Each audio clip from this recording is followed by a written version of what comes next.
রাজীব লোচন চতুর্দিকে যজ্ঞের করিবে ভ্রমণ। তারপর লিখছে বাঁধিবার যজ্ঞ হলে তার বাঁধতে নাই বাধা, বাঁধতে পেরে যে না বাঁধবে তার ভাবতে হবে গাধা।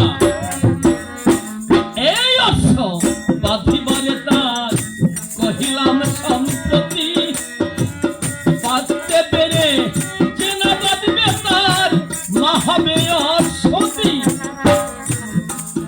অশ্বের ভালে লিখে দিয়েছে, অশ্বের ভালে লিখে অশ্ব যখন ছেড়ে দিয়েছে শত্রুঘ্ন সৈন্য সামন্ত নিয়ে দিগ্বিজয় করতে গমন করেছে।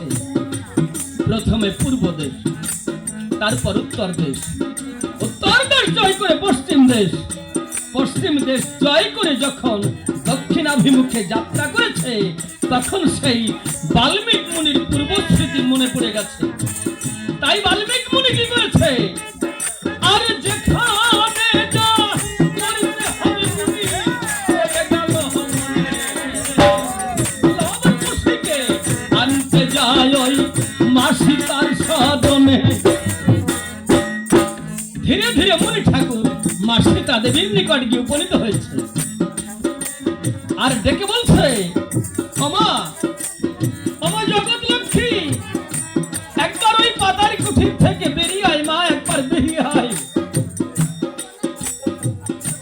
যখন সীতা দেবী মুনির ডাক শ্রবণ করে বেরিয়ে এসেছে,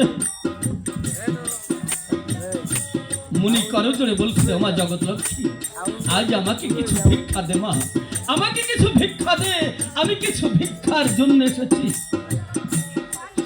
সীতা দেবী নয়নের জল ছেড়ে বলছে, ওগো পিতা, পিতা গো,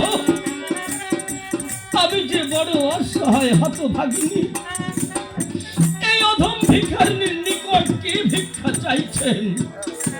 আমার গৃহে তো সঞ্চিত কিছুই নাই, কেন শুধু শুধু আমাকে ছলনা করছেন পিতা?